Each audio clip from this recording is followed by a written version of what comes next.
জাতীয় press club এলাকায় মাদ্রাসা শিক্ষকদের উপর পুলিশের টিয়ার শেল, সাউন্ড গ্রেনেড নিক্ষেপে আহত অন্তত অর্ধশত। এ বিষয়ে আরও খবর জানাবো আপনাদের। ঢাকা মেডিকেল থেকে সরাসরি যোগ দিচ্ছেন সহকর্মী ইজাজ সৌমিক। সৌমিক, কতজন এখানে ভর্তি হচ্ছেন, চিকিৎসা নিয়েছেন এবং চিকিৎসকরা তাদের স্বাস্থ্যের বিষয়ে কি বলছেন?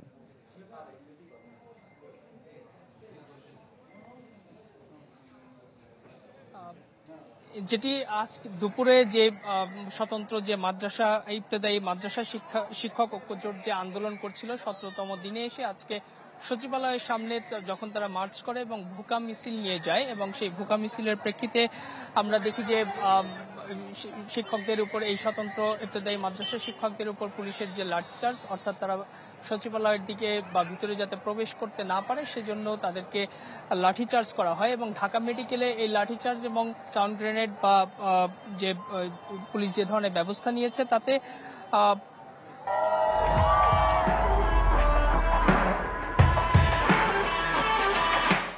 ইমার্জেন্সিতে আমরা দেখলাম যে 18 জনের মতো ভর্তি আছে এবং ডক্টর যেটি বললেন যে সবাইকে প্রাথমিক চিকিৎসা দিয়ে অনেককেই ছেড়ে দেওয়া হয়েছে, আর কয়েকজনকে অবজারভেশনে রাখা হয়েছে এবং অবজারভেশন শেষে তাদেরকে হাসপাতালে ভর্তি করার মতো কোনো সিচুয়েশন নেই, এরকম চিত্র আমরা দেখেছি। তবে কয়েকজন আহত হয়েছেন লাঠিচার্জে, পুলিশের লাঠিচার্জে বেশ কয়েকজন রক্তাক্ত হয়েছে, সেটি আমরা দেখেছি।